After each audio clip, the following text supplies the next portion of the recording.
নমস্কার। আজ আবার এসেছি আবার একটি নতুন ভিডিও দিতে, সেটি হচ্ছে কাথকের ওপরে। আজকে যেটা করব সেটার নাম হচ্ছে টুকরা। একটি কাথকের একটি টুকরা করব।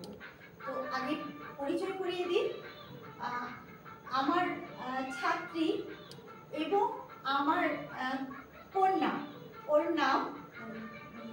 নমস্কার, আমার নাম প্রথিত যশা দাস।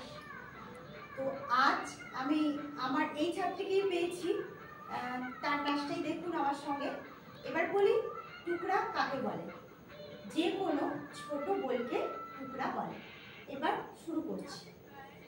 ধা ধিন ধিন ধা, ধা ধিন ধিন ধা, না তিন তিন না, তে ধিন ধিন ধা, তাত তাত থুন থুন, তিগ ধা দিগি দিগি থে ই, তত তত থুন থুন, তিগ ধা দিগি দিগি থে ই, তত তত থুন থুন, তিগ ধা দিগি দিগি থে ই, তিগ ধা দিগি দিগি থে, তিগ ধা দিগি দিগি থে, তিগ ধা দিগি দিগি ধা, ধিন ধিন ধা ধা, ধিন ধিন ধা।